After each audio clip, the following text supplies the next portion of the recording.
waktu terbentang luas untuk kita bisa bertukar pikiran. Saya perkenankan, jika ada yang bertanya langsung silahkan. Jika ada yang ingin tulis pakai kertas, maka silahkan. Saya pun tidak keberatan untuk menjawab dengan kertas. Silakan. Bismillah. Assalamualaikum warahmatullahi wabarakatuh. Salam. Dua pertanyaan Ustaz. Silakan. Pertama terkait Al-Fatihah. Terkait Surat Al-Fatihah. Oke. Saya ingin bertanya asbabul nuzulnya, kapan diturunkan, bagaimana ceritanya, itu yang pertama. Ya. Yang kedua, di padang mahsyar nanti, saya membaca beberapa buku bahwa kehidupan di padang mahsyar nanti itu ada yang mengatakan 30.000 tahun, ada yang mengatakan 50.000 tahun. Bagaimana nasib kita itu? Tadi sempat Ustadz kutip sedikit.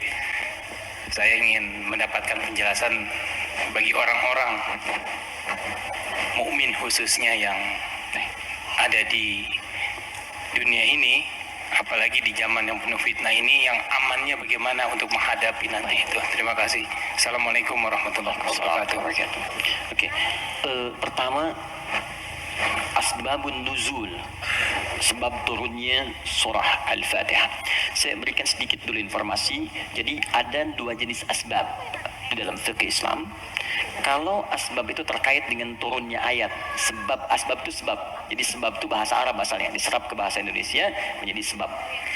Sebab turunnya Al-Quran disebut asbabun nuzul. Kalau sebab munculnya hadis disebut asbabul wurud. Maksudnya asbabul wurud namanya. Misal, pernah dengar hadis tentang isbal? Isbal itu pakaian yang melebihi mata kaki. Nah, itu apa sebabnya Nabi berkata hadis itu? Sebabnya apa? Nah, sebab namanya asbabul wurud. Dari pengetahuan sebab ini, kita akan melihat sebuah kesimpulan hukum. Jelas ya? Baik, sekarang apa sebab turunnya Al-Fatihah? Penting diketahui, tidak semua surah dan ayat dalam Al-Quran memiliki sebab asbabun nuzul, sebab turun. Bisa jadi itu sekedar perintah untuk ditunaikan secara langsung. Bisa jadi itu bacaan-bacaan praktek dalam ibadah ketika ibadahnya diperintahkan. Bisa jadi ada sebab turun ketika ada pertanyaan tertentu untuk menyelesaikan sebuah kasus. Al-Fatihah masuk pada bagian yang tidak ada asbabun nuzulnya, tapi menyertai perintah ketika diturunkan. Apa perintahnya? Salat.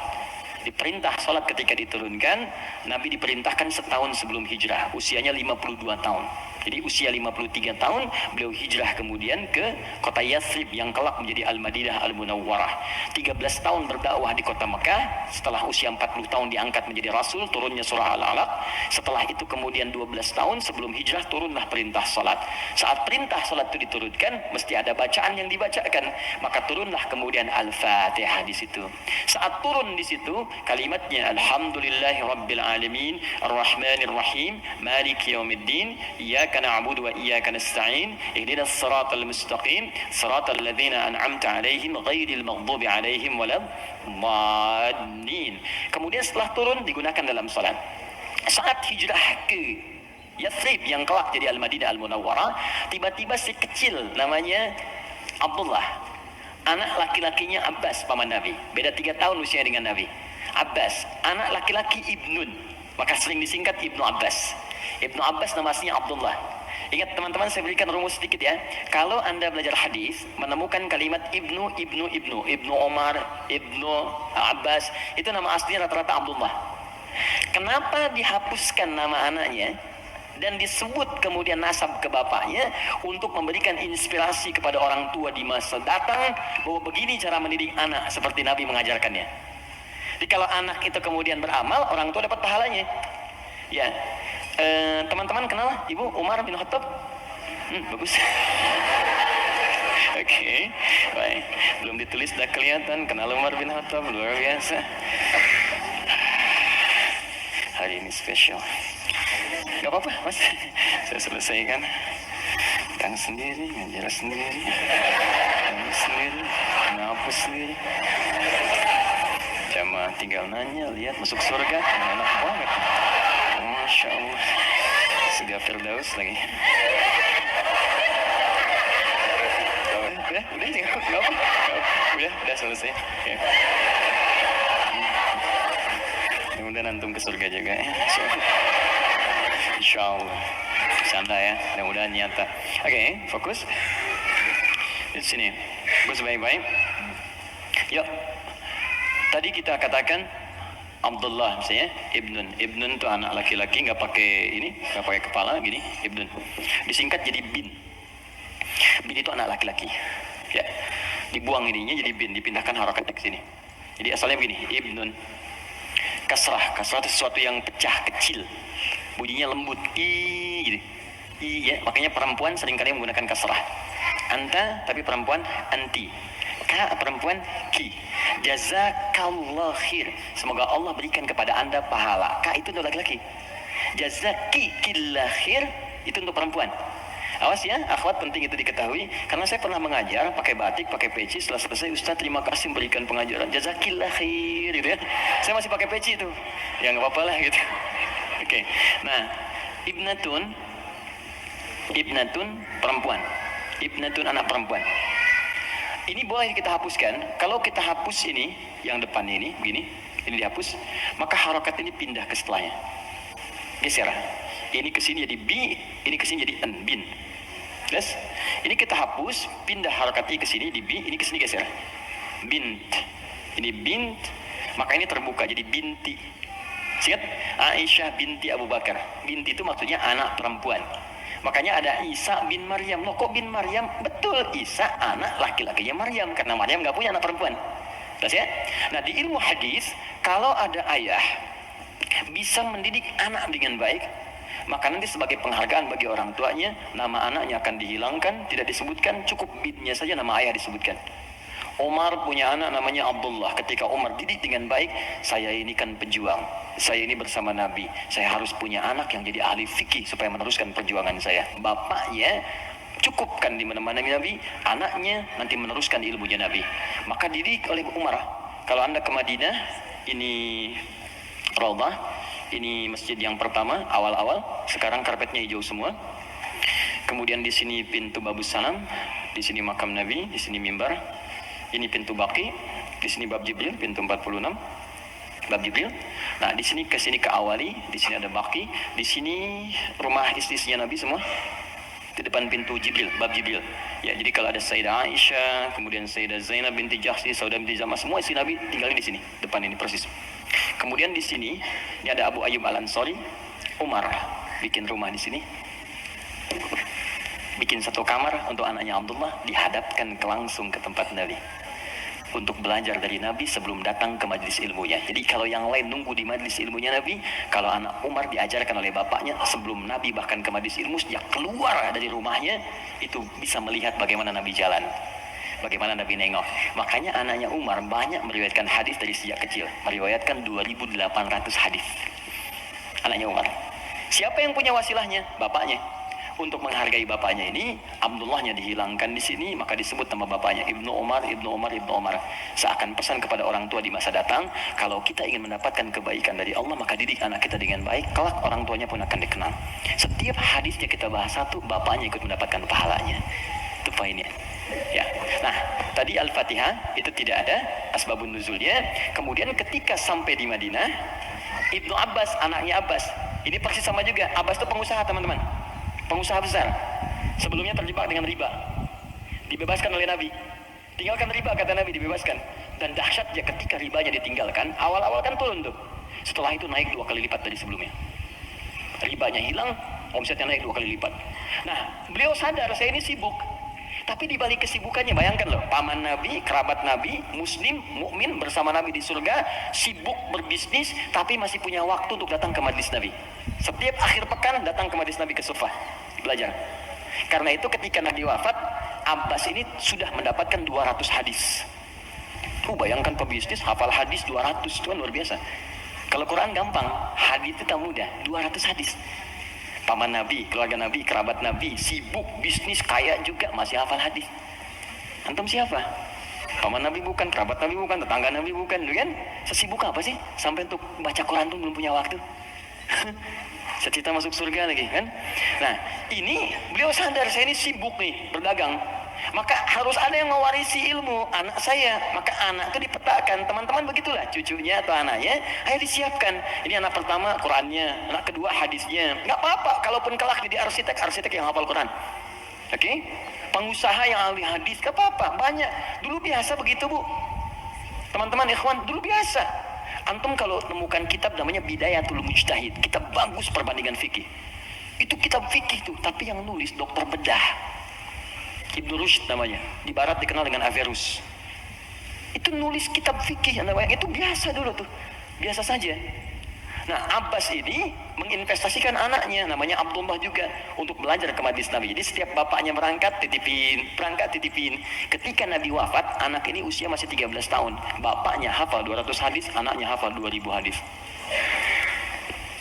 Dan kalau anak dititipkan di tempat tertentu, maka habit itu akan membentuk dia untuk berperilaku. Tontonan yang dilihat itu jadi karakternya. Kalau dia yang diperlihatkan yang baik-baik, yang keluar baik. Diajarkan kata-kata baik, yang keluar baik. Sekarang ada pendekatan bagus, ini share sebentar. Jadi pendekatan Al-Quran sekarang namanya. Ya, saya juga share dengan teman-teman, termasuk di keluarga kami terapkan. Kalau Anda ingin cepat anaknya hafal Quran, maka dia bisa dilatih dan dikondisikan dari sejak awal dengan lingkungan Quran. Misal lahir dari 0 bulan, ketika lahir itu Anda kondisikan misalnya speaker aktif di rumah. Ya, dalam setiap 1 bulan dia dengar 1 juz. Bacakan aja 1 juz setiap 1 bulan, tapi jangan acak ya, terurut.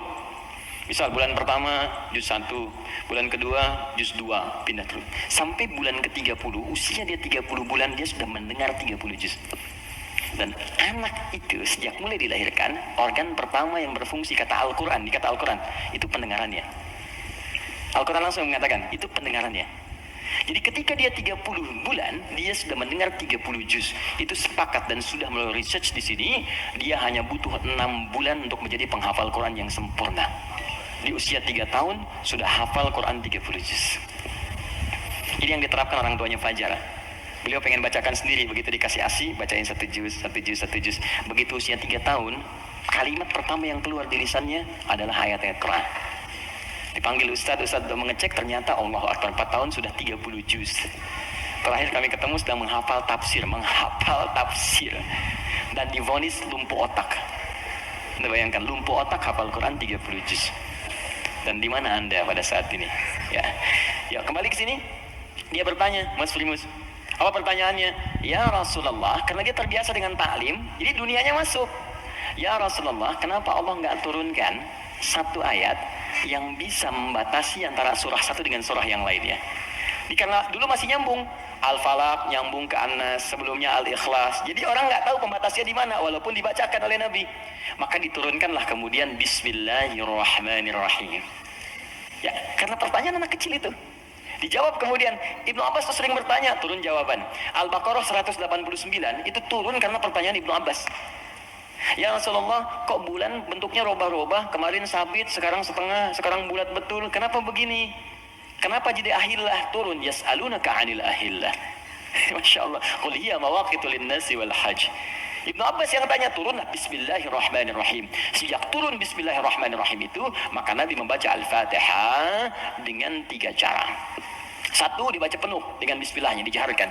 Bismillahirrahmanirrahim. Alhamdulillahi rabbil alamin. Ar-Rahmanirrahim. Baca. Baik. Ada yang kadang Nabi bacanya silent. Bismillahirrahmanirrahim. Alhamdulillahi rabbil alamin. Ar-Rahmanirrahim. Ada yang kembali ke awal tadi, nggak dibaca sama sekali.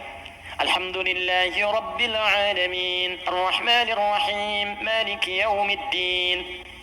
Maka dari sini riwayat tersebar, boleh dibaca. Ada yang keempat, rakaat pertama dibaca jahat kata Abu Hurairah, Bismillahirrahmanirrahim. Yang kedua nggak dibaca sama sekali. Ada 70 hadis jumlahnya. Maka disimpulkan oleh para ulama, cara membaca Al-Fatihah disepakati dituliskan di mushaf Bismillahirrahmanirrahim. Bismillahnya bisa dibaca dengan 4 cara. Jahar, kencang, silent, tidak dibaca sama sekali, dibaca rakaat pertama, selanjutnya tidak. Semua riwayat tersambung kepada Nabi dan tidak ada kaitan dengan ormas tertentu. Oke? Karena saya pernah tugas di Mekah 2010 menyambut jemaah haji. Begitu datang depan Masjidil Haram, Isya, imamnya Syekh Sudes. Ya, kan di situ mazhabnya Hambali, jadi disirkan. Bismillahirrahmanirrahim. Alhamdulillahi Rabbil Alamin. Komentar pertama makmumnya, oh iki imamnya Muhammadiyah tuh, aduh Muhammadiyah. Muhammadiyah cabang Masjidil Haram mana baik. Ketuanya saya Sudis.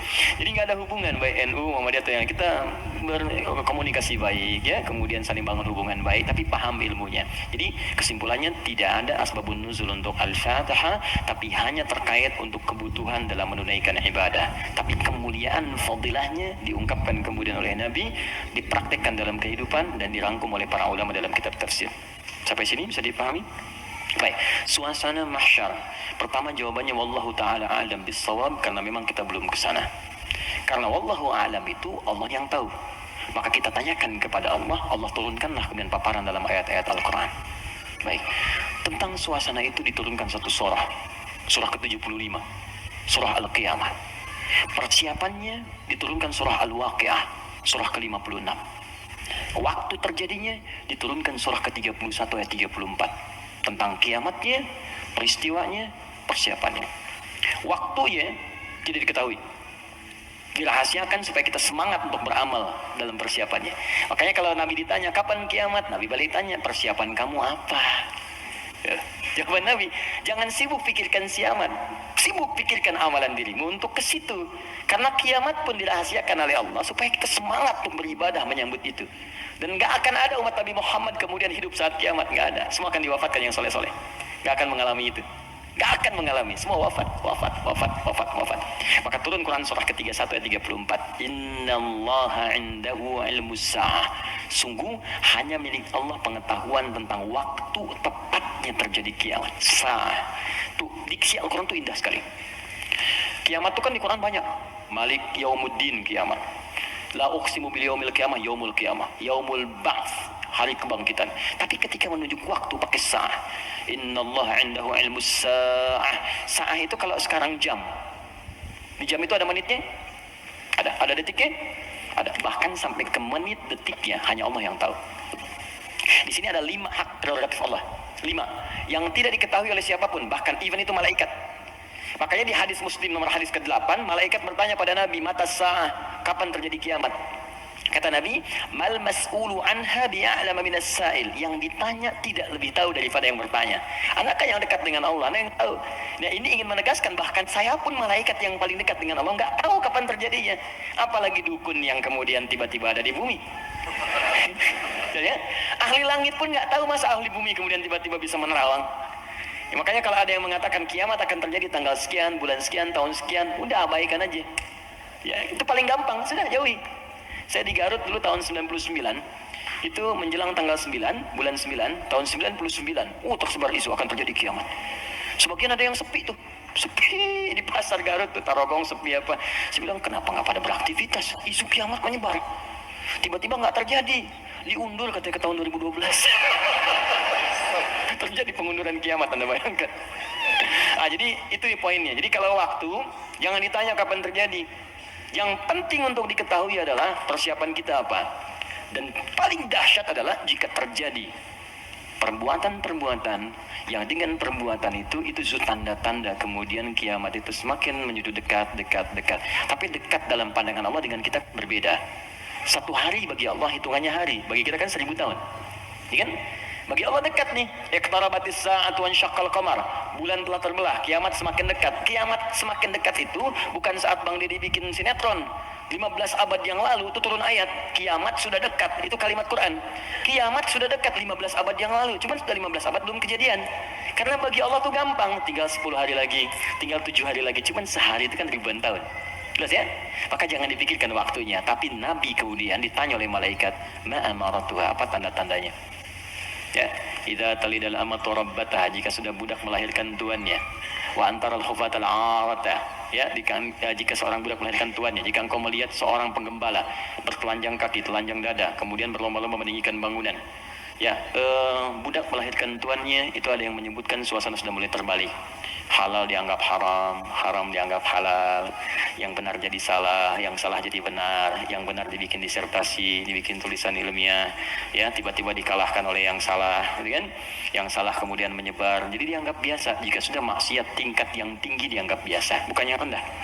Zina Itu min sabil mubiqat, 7 yang menyebabkan kehancuran. Dosanya besar. Zina itu seperti pembunuhan, dosa besar. Makanya kalau ada yang menghalalkan dosa besar, dianggap murtad, keluar dari Islam. Dan dia harus bertobat. Harus bertobat. Makanya kita dorong dengan doa, diarahkan lagi, kan? Mungkin karena ketidaktahuannya, kan? Itu cara berpikirnya demikian. Saya tidak mengajarkan mencela, saya menjauhi itu. Ya, kita ajarkan dengan perasaan baik, kita doakan, tak ajarin lagi sepanjang dia masih hidup. Jadi kalau ada teman-teman yang diajak oleh orang lain terpengaruhi, kita sepanjang kita hidup, supaya kita saat ditanya oleh Allah, dengan jawaban kita itu aja. Ya, apa pernah ada Nabi mengharapkan umatnya ke neraka? Tidak. Lantas kenapa Anda memvonis dia sebagai ahli neraka? Alih-alih kita vonis, kenapa nggak kita doakan? Allah itu maha kasih, bukan hanya maha menghukum. Rahmat Allah lebih luas daripada hukumannya. Kenapa sekarang banyak sifat hukuman ditampilkan, kasih sayang dihilangkan? Karena doakan, share kebaikan, doakan saudari kita, doakan saudara kita, ajak kepada yang baik. Kalau ada berbuat maksiat, sampaikan. Bukan cuma kamu aja yang pernah bermaksiat. Yang lebih buruk daripada kamu pernah ada dan dia tobat. Masa orang jahiliyah tobat, kamu yang bukan jahiliyah nggak tobat? Nggak keren lah gitu. Bagaimana kalau wafat dalam keadaan maksiat? Apa kamu rela ibumu yang sudah mengandungmu melihat anaknya berbuat seperti ini? Kalau kamu kira-kira punya anak, mau nggak kira-kira anak kamu berbuat seperti ini? Seperti itu aja. Jadi ketika ada seorang minta izin untuk berzina, boleh nggak saya berzina ya Rasulullah? Ya, kata Nabi, bagaimana kalau kemudian ibumu berbuat seperti itu? Bagaimana kalau ibumu dizinai? Bapakmu dizinai? Jangan ya Rasulullah. Ya, itu yang kamu zinai itu boleh jadi kemudian dia ibu bagi anak-anak orang lain. Jadi seperti itu cara berpikirnya. Jadi kalau kita selalu mengangkat orang untuk mengarahkan pada kebaikan, maka dakwah ini akan semakin luas diterima dalam kemuliaan dan beban kita pun akan berkurang. Ada saatnya hitam putih itu mesti muncul dalam perkara tauhid. Tauhid itu nggak ada abu-abu, hitam putih. Allah Tuhan, yang lain bukan. Selesai. Tapi fikih itu fleksibel untuk memberikan kemudahan. Sholat nggak bisa berdiri, duduk. Nggak bisa duduk, berbaring. Berbaring sulit, bergerak. Bergerak sulit, berkedip kan? Berkedip sulit, disolatkan. Semua ada turunannya. Ya, selesai sampai tuntas. Oke? Jadi waktu tidak ada yang tahu. Suasana disampaikan supaya kita merasakan dahsyatnya itu. Turun surah Al-Qiyamah. La uqsimu biyaumil qiyamah. Quran surah 75. Wa la uqsimu bin nafsil lawamah. Kata Allah, saya bersumpah kiamat pasti terjadi. Dan saya bersumpah pada saat itu banyak yang menyesal dan mencela dirinya. Lawamah itu pencela. Mencela, aduh kenapa saya nggak begini, nyesel saya begini. Sama kayak Anda misalnya punya masalah dengan pasangan, Anda marah-marah sama istri. Setelah itu Anda menyesal, ya kenapa saya mesti marah sih? Kau jelaskan, duduk dengan tenang juga bisa. Kenapa saya marah ya, saya menyesal ya Allah. Tapi biasanya pertama setan akan menghambat kita untuk berbicara dulu, ditahan, jadi diam-diaman gitu. Itu begitu tuh caranya. Itu di Quran ada. Dan solusinya juga ada. Dan ada penyesalan setelah itu. Sama ke anak juga begitu. Anak berbuat salah terus kita marah ya. Kamu ini kemana nggak ngerti mama ya. Tapi setelah itu ya Allah kok saya marah sih. Ya, kok saya marah sih gitu kan. Nah itu lawamah namanya. Mencela diri pada sesuatu yang tidak seharusnya terjadi. Hari kiamat lebih banyak lagi. Kenapa dulu saya nggak sholat? Kenapa dulu saya nggak beriman? Kenapa dulu saya begini? Itu kiamat. Dan itu sudah bukan ranah kita lagi. Kata Allah, kalian yang beriman wafat dulu supaya nggak melihat hiruk pikuk orang. Biarkan mereka sibuk menyesali dengan apa yang telah mereka kerjakan. Karena kamu dakwahi, nggak mau beriman juga. Diberikan 5 kali sehari petunjuk dari bangun tidur sampai tidur lagi. Ini Allah nih, syahadatlah, ayo sholat, ayo beramal. Ini Allah nih, Allahu Akbar, bahasa Arabnya. Ya asyhadu an la ilaha illallah, kan 5 kali kan? Dari bangun tidur sampai tidur lagi. Sepanjang hidup loh, setiap hari. Kurang apa lagi? Kurang apa lagi? Dan lafaz ini, kenapa disebut adzan? Apa artinya adzan? Panggilan. Apa artinya panggilan? Adzan. Saya memanggil kamu kemarin, saya mengadani kamu kemarin. Tidak. Adzan itu panggilan, tapi bukan sekedar panggilan. Adzan itu seakar juga dengan kata uzun, jamaknya adzan, artinya telinga. Kenapa lafaz ini disebut dengan adzan? Karena Allah menjamin lafaz ini satu-satunya lafaz di muka bumi yang terus akan didengar oleh orang yang masih punya pendengaran di telinganya. 24 jam tidak berhenti. Makanya waktu adzan itu bisa berbeda di setiap tempat. Coba lihat, di sini adzan, nanti setelah saya Bintaro adzan, Tanah Kusir adzan, kan? Jakarta adzan, ke Bekasi adzan, sebelumnya ke Bandung, terus 24 jam. Itu Mesir selesai adzan, Libya adzan, Libya selesai Tunis adzan, Maroko adzan. Demikian terus 24 jam diperdengarkan, supaya kita nggak punya alasan lagi di hadapan Allah Subhanahu Wa Taala. Makanya orang-orang yang nggak mau beriman sampai dengan kiamat dalam persepsi kita umat Islam, nanti yang beriman diwafatkan dulu, supaya kamu nggak capek lagi melihat hidup pikuk mereka. Kamu istirahat aja nanti. Sampai saat hisab selesai. Jadi begitu kiamat terjadi, kacau semuanya.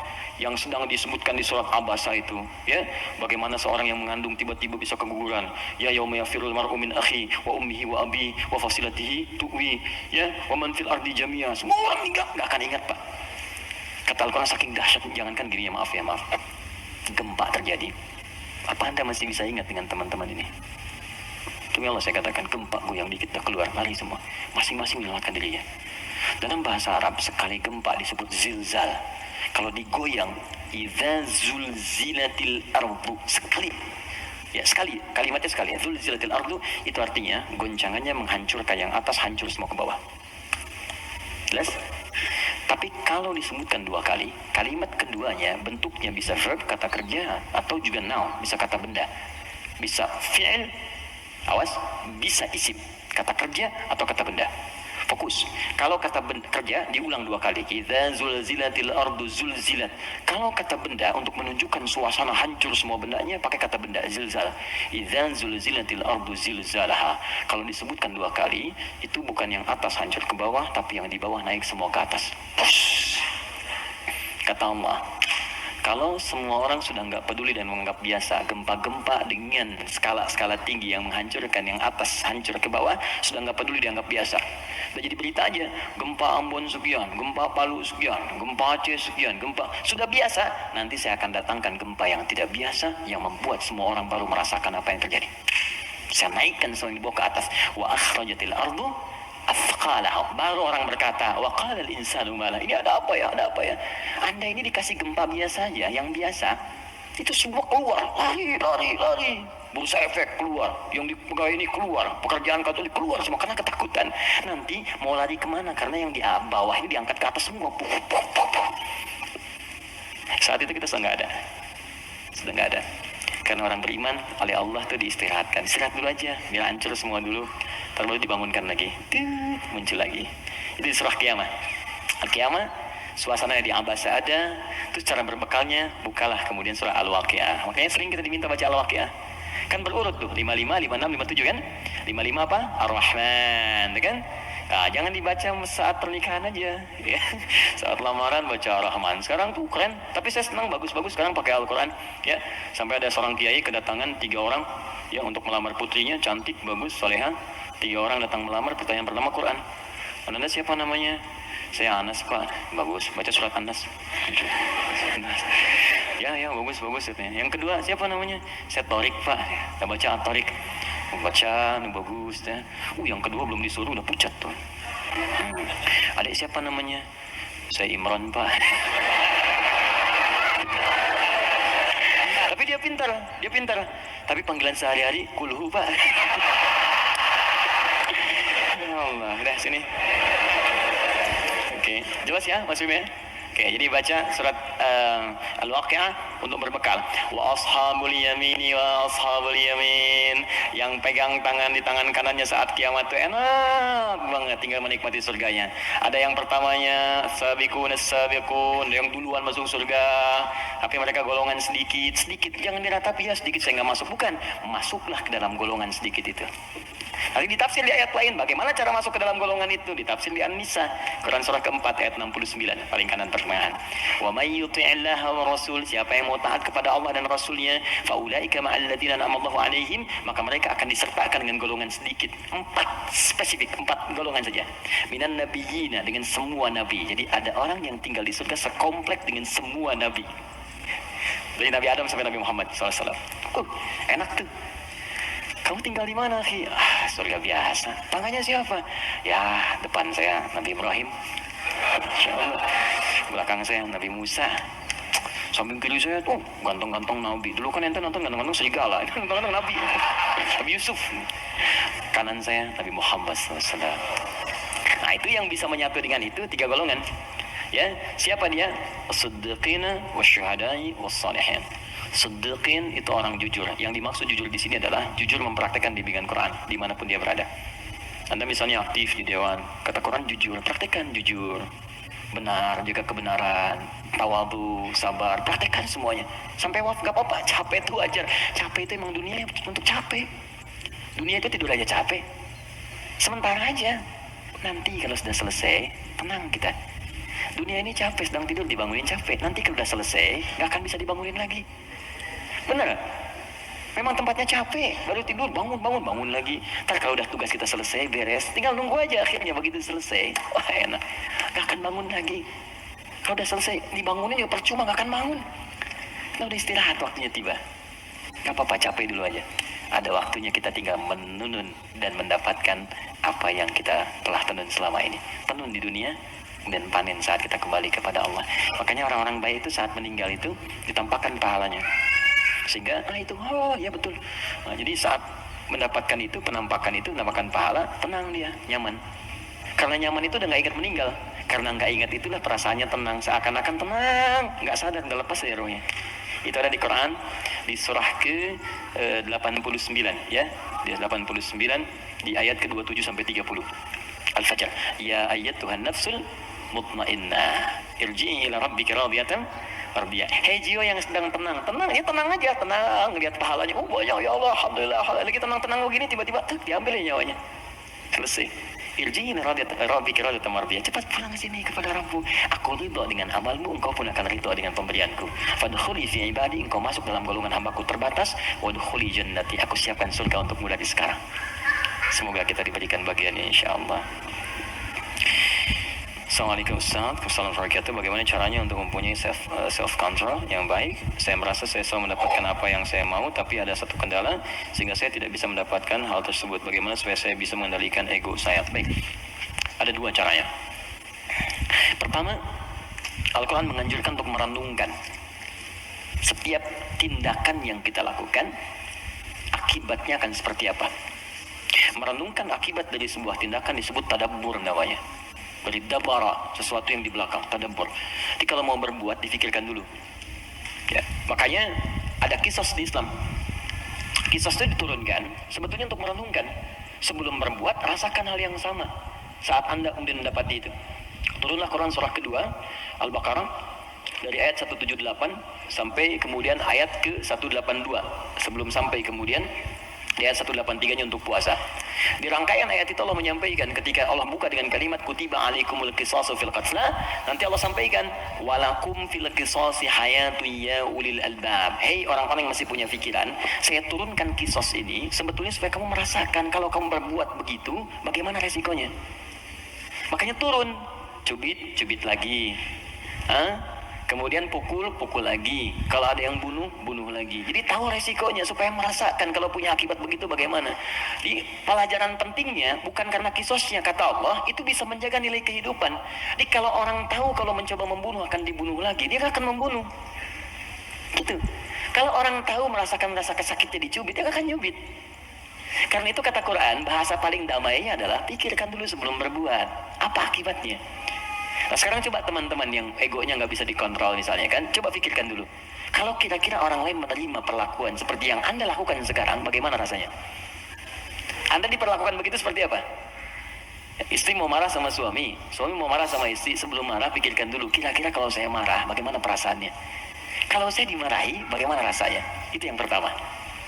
Kalau itu belum bisa meredakan sedikit karena memang setan menguasai, maka Nabi berikan jalan.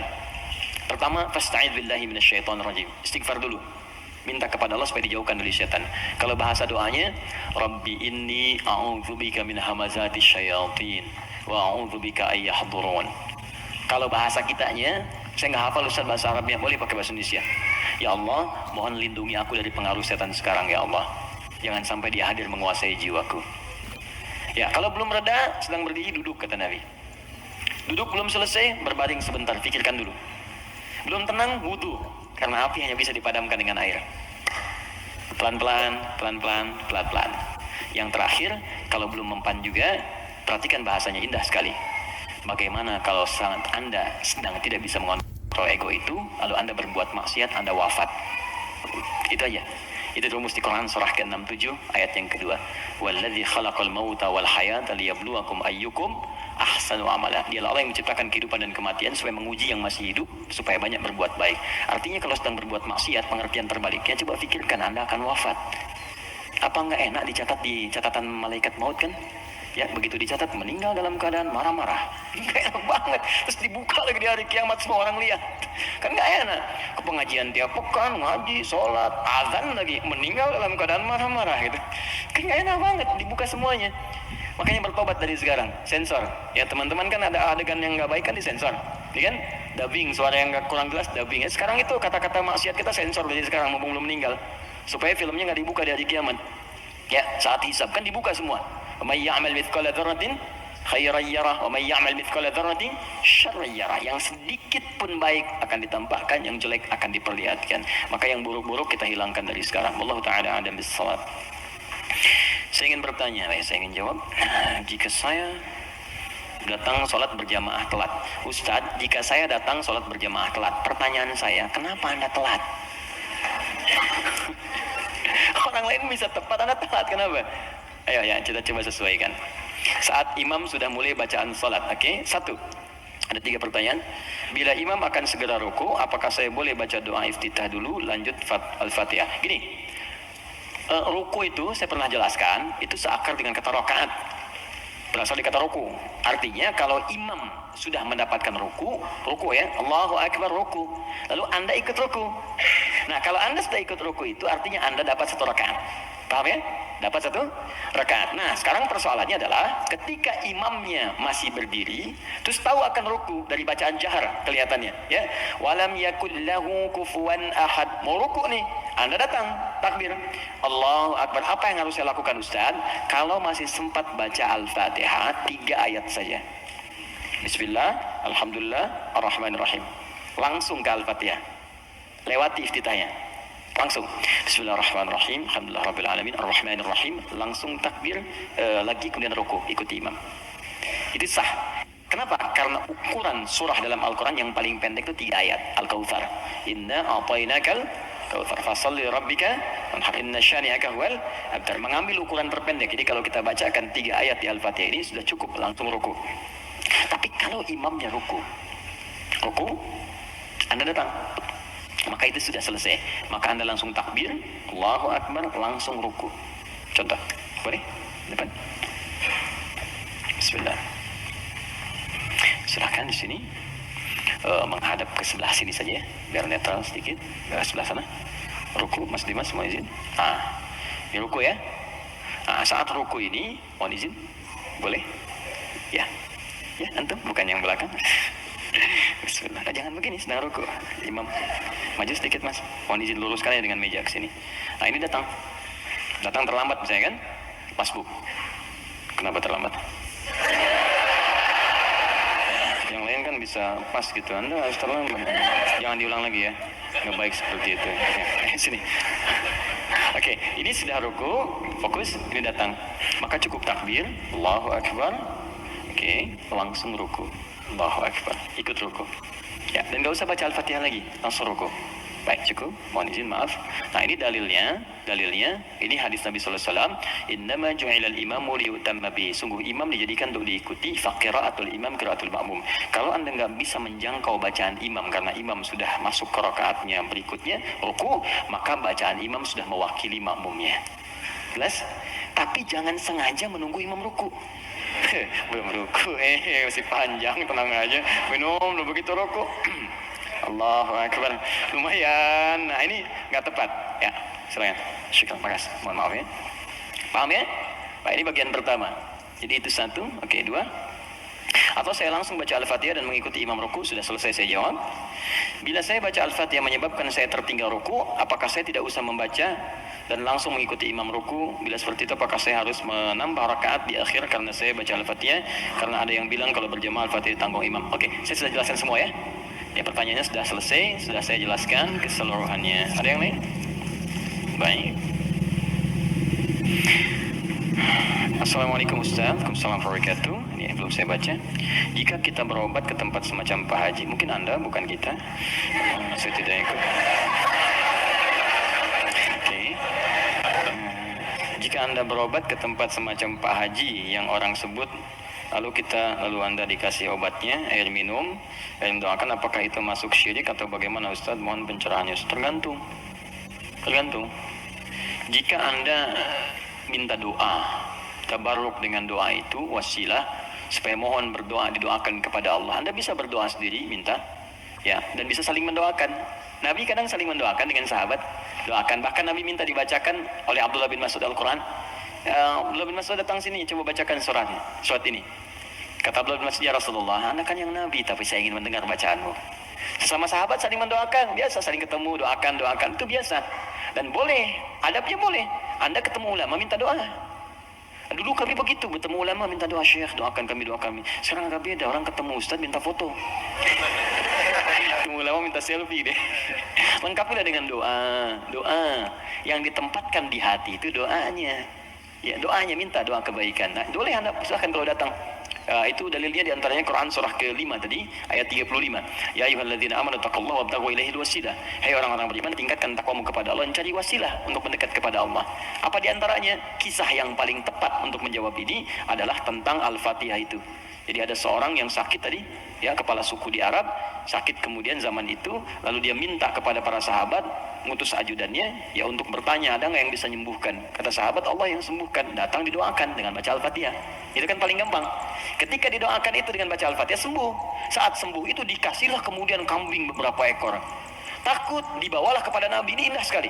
Dilaporkan kepada Nabi karena takut kambing itu gratifikasi. Tuh, ini bagus sekali.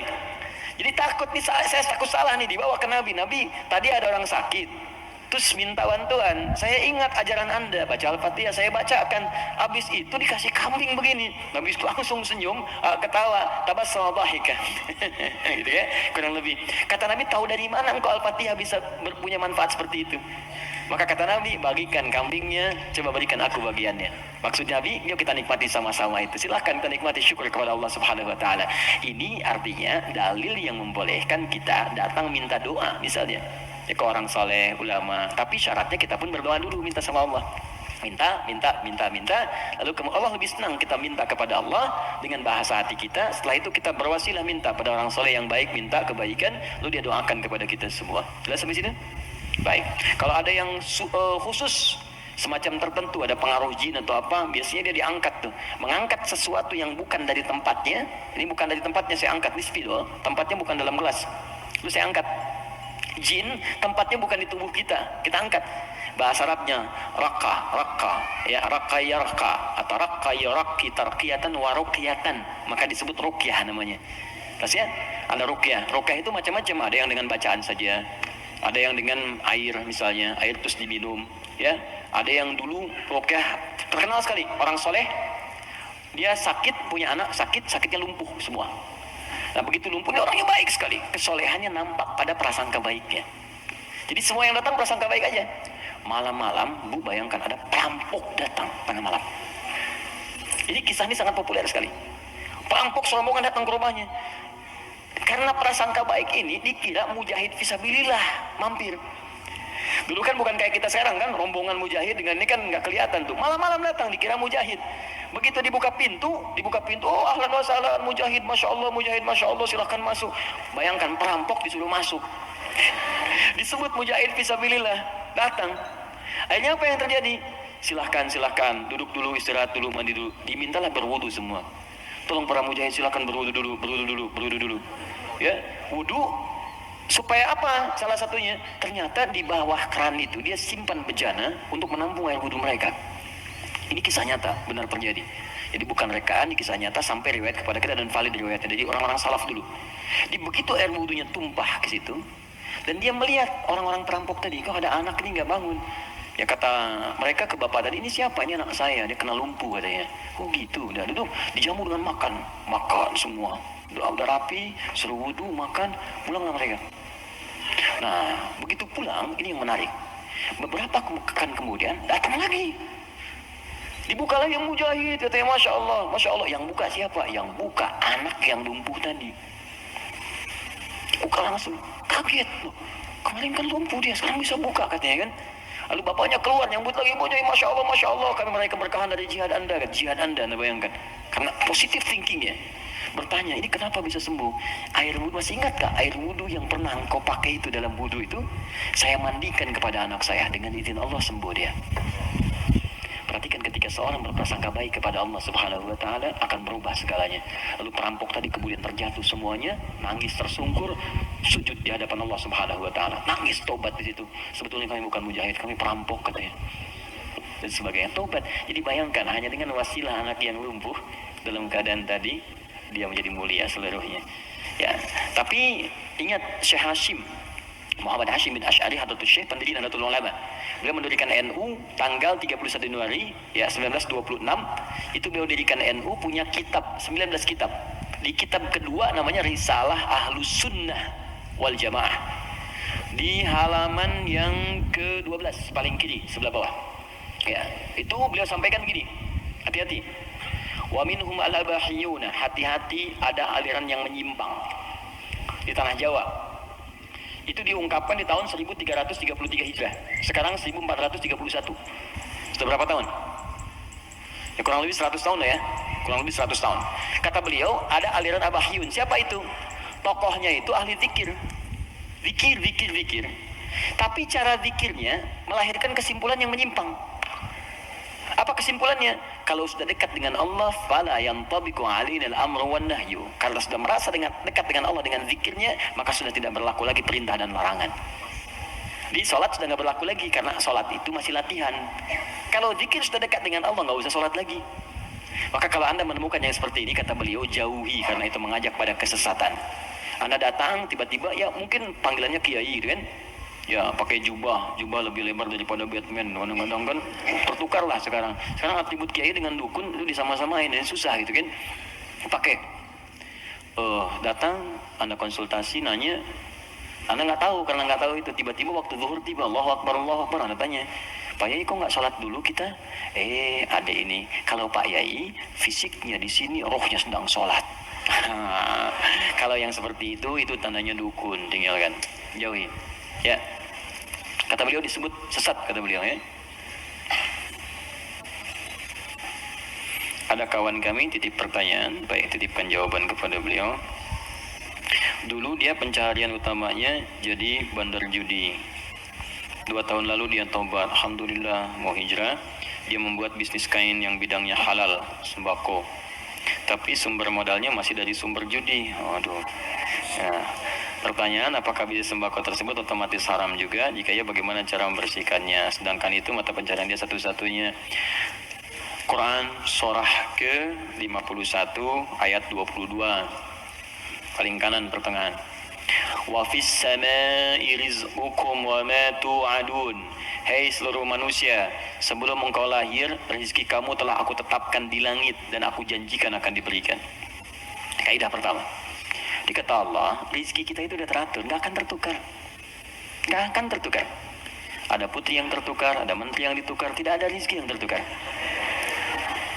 Rezeki nggak ada yang tertukar. Jadi ini pun memberikan pesan kepada kita, jangan pernah mencuri. Jangan pernah mencuri karena buang-buang energi. Ya mohon maaf, nggak akan pernah rezeki kita diambil orang, pasti balik. Hanya ada rezeki orang dititipkan pada kita, itu ada.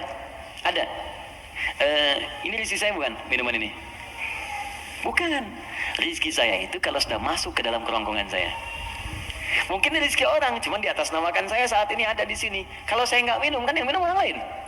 Bisa Mas Dimas, bisa yang lain dan sebagainya, gitu kan? Oke, jadi yang pertama, jangan pernah kita berpikir untuk berbuat curang demi mendapatkan rezeki. Karena dengan yang baik pun akan dapat. Kalau Anda bisa mendapat dengan cara yang halal, kenapa mencari dengan cara yang haram? Paham ya? Makanya Allah batasi kita, jangan cari yang haram, rugi nanti kamu. Ya sudah, harus dikembalikan lagi kepada yang berhak. Setelah itu menderita juga. Coba bayangkan, bukankah kalau ada orang yang korupsi, ketahuan, ditangkap dia? Dikembalikan lagi kemudian apa yang didapatkan karena TPPU, ya tindak pidana pencucian uang, diambil semua kan? Itu saking sayangnya Allah, jangan menyebar rezeki yang haram, ambil semua. Bahkan yang telah diinvestasikan pun tarik lagi. Kenapa? Karena ini bersumber dari yang haram. Kalau yang haram berproses terus dipakai lagi kepada yang lain, maka haram akan menyebar keharamannya. Maka yang pertama, jangan takut kehilangan rezeki. Jangan takut, karena semua akan diberikan sesuai dengan janji Allah. Nah, bagaimana cara kita mendapatnya? Turunlah Quran surah ke-2 Al-Baqarah ayat 168, paling kanan sebelah bawah. Ya ayyuhan nas, hai semua manusia, kulu mimma fil ardi halalan thayyibah. Tuh. Hei semua manusia, kalau ingin dapat rezeki maka kerja. Ayo cari makan. Allah cuma minta bergerak aja, kerja. Kalau ada keluar dari diri kita untuk bekerja, bergerak aja, rezeki turun. Silakan kreatif, sekarang banyak kreativitas. Ada yang dengan peluit, 2.000, makasih Pak. 5.000, makasih Om. 10.000, makasih Bos. Tuh, dia jadi bos Anda tuh. Itu aja, sehari dapat berapa gitu. Ya. Jadi kalau bergerak sedikit aja, bergerak tuh dapat. Tapi ingat kata Allah, halalan thayyibah. Ambil dengan cara yang halal. Nanti yang halal itu kalau Anda dapatkan thayyibah, cari yang dibutuhkan. Ini yang kedua, ini yang sering banyak salah. Di banyak orang mendapat dengan cara yang halal, tapi thayyibat yang dipraktikkan. Thayyibah itu artinya keluarkan ya rizki yang kita dapatkan itu, kemudian beli yang kita butuhkan, yang bermanfaat untuk kita. Di pola konsumtif itu kata Al-Quran, kalau mau benar-benar yang dibutuhkan bukan yang diinginkan. Gak setiap yang diinginkan itu mesti didapatkan, beban hidupnya tinggi nanti. Ya ini kalau haus butuh apa? Minum. Jadi minuman yang ada kan kita bisa minum. Jadi kadang karena orang selalu menginginkan yang tidak ada, jadi berat tantangannya. Karena rumus fisika juga begitu. F1 sama dengan F2, gaya gerak sama dengan gaya dorong. Apa yang kita dapatkan itu yang keluar. 5.000 cukup untuk beli teh manis, kan 20.000 buah naga, kan? Nah tapi ingat, kalau Anda punya 5.000 tapi pengen yang 20.000, maka rumusnya berubah jadi hukum Pascal. F berbanding lurus dengan P, gaya berbanding lurus dengan tekanan. Semakin banyak gaya, semakin tertekan hidupnya. Makanya kalau gaya Anda begitu ya susah hidupnya. Makanya Quran katakan gaya itu disesuaikan dengan pendapatan. Apa yang didapatkan, cari yang dibutuhkan. Gak semua yang pengen mesti dibeli. Nasi goreng Kebun Siri yuk, jam 11. Anda tinggal misalnya di Bekasi, pengen ke nasi goreng Kebun Siri. Dipaksain, padahal yang keliling banyak gitu kan. Kejar sampai ke sana, macet-macetan. Nikmati aja, entah kita nikmati di sana, nyampe sana tutup. Apa-apa. Paham ya? Nah, jadi itu poinnya. Jadi berusaha dengan cara yang halal, Allah kirimkan rezekinya. Apalagi Anda orang beriman. Kalau orang beriman, apalagi tadi hijrah, sudah tobat, itu seketika Allah jamin. Pindah surahnya, pindah ayatnya ke ayat 172. Quran surah kedua, ayat 172. Perhatikan ayatnya. Ya ayyuhalladzina amanu. Kita 13 menit menuju zuhur. Hai orang-orang yang telah punya iman. Kulu min thayyibati. Jangan pernah fikirkan yang haram. Ingat ya? Lihat sini, kata Allah, jangan pernah fikirkan yang haram. Kalau Anda nggak pernah fikirkan yang haram, maka saya akan kirimkan ma razaqnakum. Kami yang kirimkan rezekimu, bukan engkau yang sulit untuk mendapatinya. Jadi orang beriman tuh kalau nggak pernah fikir yang haram, Allah cepat datang. Nanti berkahnya ditambah. Kalau berkah sudah tambah, dapat 100.000 pun sebulan cukup. Saya pernah ke kelas namanya. Kelas tuh habis, di Google aja nggak ada.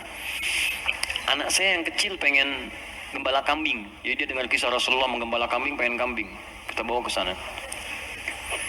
Di situ Pak Ibu, ada penggembala yang sebulan itu cuma dapat 100.000.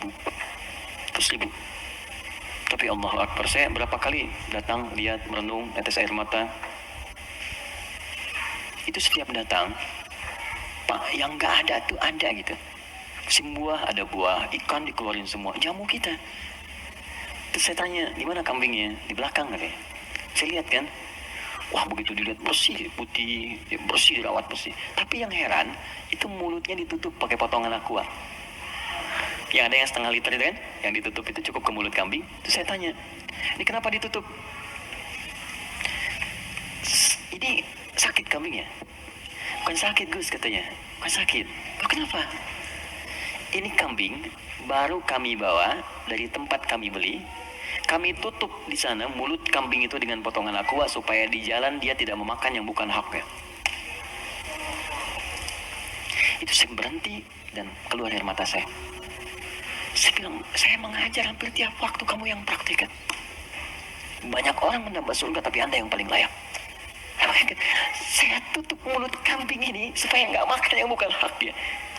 Banyak orang hadir taklim, menjaga lisannya begitu sulit. Dia jarang taklim, kambingnya pun ditutup mulutnya. Tidak makan yang haram. Makanya rezekinya Allah kirimkan. Banyak 100.000 gitu. Gak pernah mengeluh ceria gini. Ada lagi orang penghafal Quran. Wah itu dahsyat itu juga. Jadi kalau Anda kunjungi, Istrinya akan berkata, alhamdulillah ya Allah Ustaz, Allah tuh baik sekali, Abi diberi rezeki banyak banget. Banyak tuh sebulan dapat 500.000, banyak banget. Kalau anak kenyung itu ikan keluar, buah keluar. Apa kerja istrinya? Ngambil suluh di sawah, duduk, bikin, nyiapin ini. Tahu Anda? Istrinya hafal Quran 7 riwayat. Suaminya 30 juz. Anak-anaknya hafal Quran semua. kalau kita membangun kedekatan dengan Allah tuh, yang lain kecil lah. Kecil. Bahkan saat harta itu datang tuh kita malah sibuk, nggak pakai itu gitu. Dah, kasih. Saya tuh kalau belajar ulama kita dulu tuh, Masya Allah. Ya, kayak Haji Nur Ali tuh, di Bekasi ada jalan kayak Haji Nur Ali. Itu Pak, Ibu kalau taklim beliau, ada amplop datang tuh kasih banyak tuh. Itu nggak banyak orang tahu. Malamnya dijajarkan begini. Santinya dikumpulkan. Buka katanya, buka. Ada yang 5.000, yang 1.000, 10.000 sebagainya. Itu nggak pernah diambil oleh beliau. Kata beliau, ini 10.000 tolong berikan ke madrasah sana. Yang 5.000 wanana yatim. Yang 1.000 janda-janda sekitaran ini. Santuni semua. Hidupnya berkah. Jangan takut kalau Anda bisa mendapatkan yang baik. Kenapa mesti berjudi?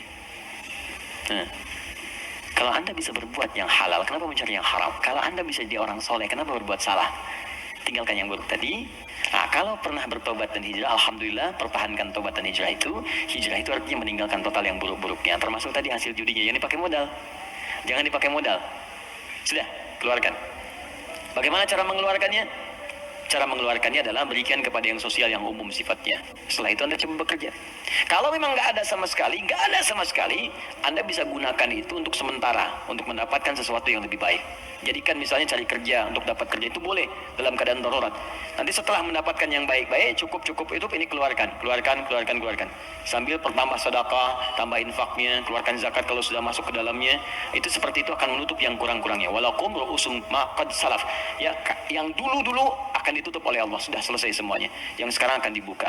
Tapi kalau Anda jadikan andalan itu, maka itu tetap akan menanam perasaan buruk di dalam jiwa kita. Jadi kalau harta kotor itu masuk ke dalam tubuh kita, jadinya begini. Quran surah 6 ayat 25. Wa fi adhanihim waqra. Dia akan beredar dengan darah. Kalau masuk ke telinga jadi daging, dia akan menutup sumber kebaikan. Kalau ke mata, awas. Wa ala absarihim ghishawah, akan menjadi penghalang. Nanti kalau masuk ke dalam tubuh kita, fi qulubihim marad, ada penyakit, maka lengkaplah khatamallahu ala qulubihim wa ala sam'ihim wa ala absarihim ghishawah. Kalau dimakan oleh keluarga, maka jadi bara neraka nantinya. Andanya mungkin merasa biasa, anak-anak mulai sulit diingatkan sholat, mulai sulit baca Al-Quran, mulai sulit menghafal dan sebagainya. Maka saran saya, kita doakan, kemudian kita support, jangan jadi cerita. Siapa teman kita itu yang konsultasi kepada kita? Doakan. Anda apa? Support. Makanya persaudarakan. Saya tuh bingung, orang Islam sekarang hidupnya masing-masing, kenapa sih? Kenapa nggak bersaudara? Nabi itu kan mempersaudarkan Khazraj dengan Aus. Ini saya pengen juga kajian musyawarah, teman-teman cobalah mengenal satu dengan yang lainnya, terus saling support. Anda punya program apa? Support. Bisnis apa? Endorsein, barangin. Itu kenikmatan itu terasa. Jangan takut rezeki Anda diambil, gak akan tertukar. Jadi semuanya akan mendapatkan bagiannya masing-masing, gak usah takut. Ya, Ustaz juga demikian tuh, jalan saling bagi, mengajar, melengkapi dan sebagainya. Itu saya sarankan seperti itu. Jadi yang bertanya ini kalau ada kesulitan kita respon, mungkin dititipkan kepada kita, mungkin kita bisa memberikan solusi. Jelas ya? Saya kira itu kita ada 7 menit, saya jawab yang terakhir ini. Setelah itu kita berdoa dan siap-siap menunaikan sholat berjamaah insyaallah. Bismillah, assalamualaikum warahmatullahi wabarakatuh. Jazakallah khair atas kesempatannya. Allah semoga Allah muliakan Anda. Ketika saya masih tinggal di Oman, guru Ustaz, anak saya yang laki-laki berasal dari Ghana, menerangkan bahwa iftitah itu bagian dari kunci dari sholat yang akan dimulai. Maka menurut Ustaz sebut surat iftitah, dibaca sebelum takbir. Beliau mazhab ibadi. Pertanyaan apa yang harus dilakukan anak saya, teman-teman yang diajak sholat berjamaah ketika Ustaznya baca iftitah dahulu sebelum takbir? Tidak ya. Ibadi itu termasuk yang tidak diakui. Saya sudah pernah ke Oman dan saya tahu mazhab di sana apa saja. Ibadi ada, Sunni ada, Syiah juga ada. Di pertengahan yang punya masjid biru itu saya sudah pernah kunjungan ke sana.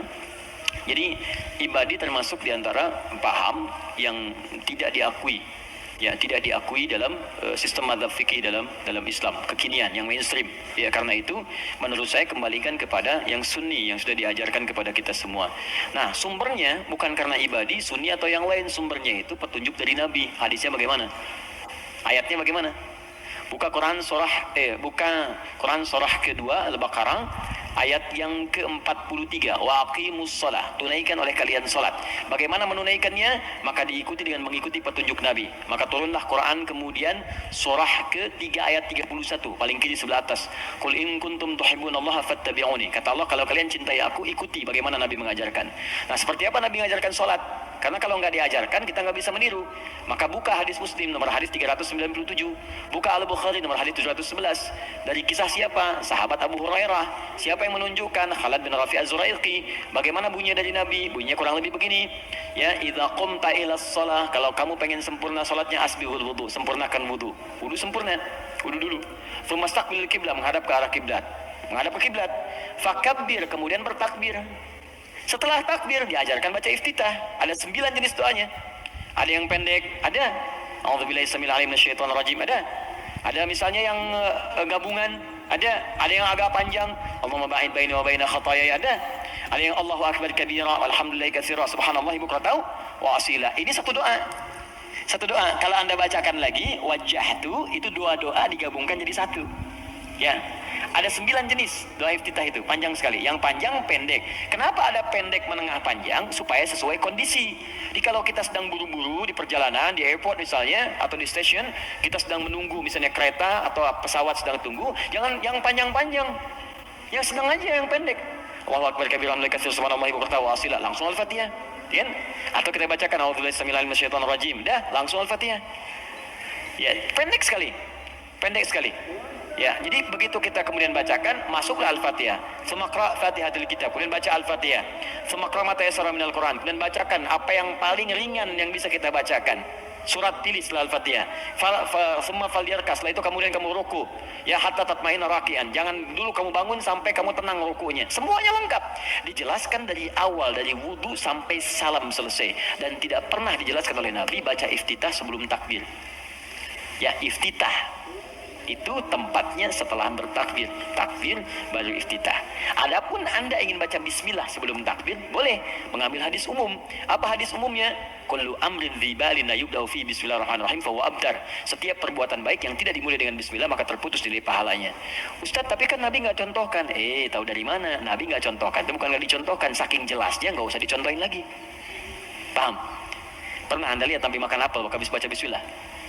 Pernah Anda lihat Nabi baca pakai pakaian baca bismillah? Tidak ada hadis contohnya. Tapi kalimat umumnya ada. Untuk makan baca bismillah, makan apa saja. Gak usah dirinci. Jadi semua perbuatan baik itu dalilnya. Jelas ya? Tapi sholatnya dibuka dengan takbir. Baru dimulai hukum sholat itu saat dibuka dengan takbir, ditutup kemudian dengan salam. Kalau digoda setan, ta'awudz ada. Fasta'in billahi minasyaitonir rajim. Makanya ada orang sebelum sholat baca ta'awudz, ada yang baca An-Nas, karena dia berdoa minta supaya setan dijauhkan dari pengaruhnya saat sholat. Paham di sini?